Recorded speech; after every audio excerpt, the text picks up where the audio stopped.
Okay, I reported early this week about the June jobs report, and this is very, very exciting. The numbers came in, and the job gains were far higher than most economists predicted.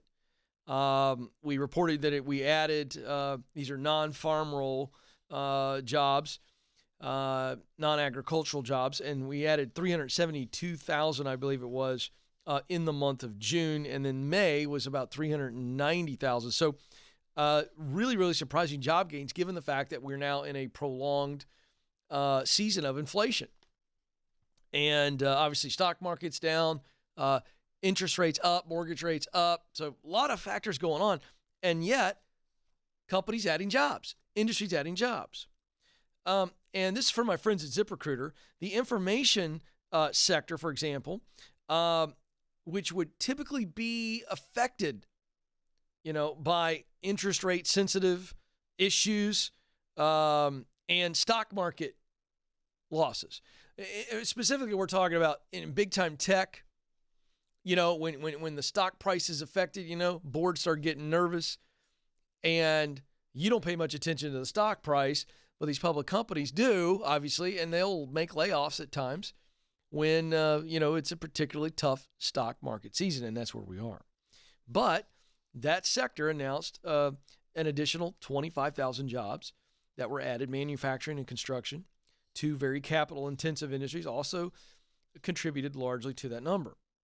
So a couple key takeaways from the jobs report that my friends at ZipRecruiter mentioned that are promising.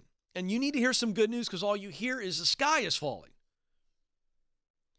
Employment in professional and business services continued to grow with an increase of 74,000 jobs added in June.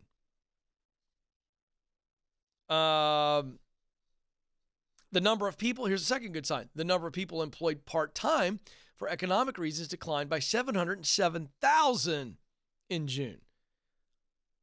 That took it down to 3.6 million people are employed part-time for financial reasons, right?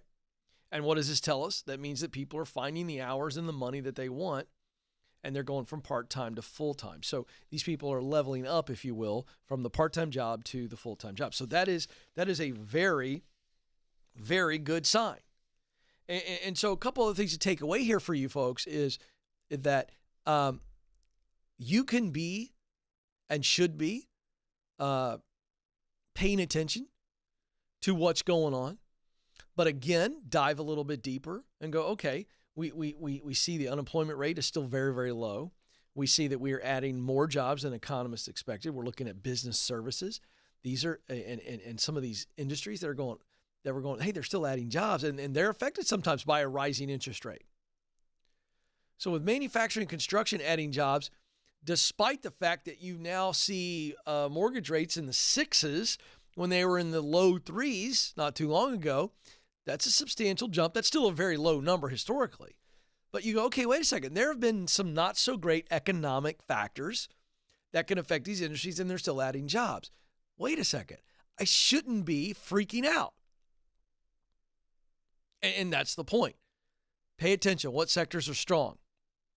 By the way, when one company, maybe a tech company, lays off a bunch of people, it doesn't mean that the whole industry's suffering. I saw a headline today, Oracle. We're talking about one of the gold standard technology companies in the United States and around the world. It's billions and billions of dollars. Okay. And they're laying off people. Why? Because they've learned that they've got a lot of redundancy. So if you look at the headline, this is an example of what I'm talking about. You go, oh no, Oracle's in trouble. They're laying people off. No, I actually read the story. And the story said they decided they've had a lot of redundancies. They want to expand. They're looking for more mergers and acquisitions. So therefore they want to free up cash. And they realize that we can trim the tree, not because things are in danger, but it's just like you and your household budget. Well, we want to save up for a pool. That means we're going to cut the golf membership, or we're going to cut this, we're going to cut this, whatever it is. This is not, you aren't going bankrupt. You're deciding we're going to spend our money differently. So this is what I'm talking about. really dive in and be vigilant enough, be disciplined enough, be mature enough to go, okay, what's happening and how should I be reacting?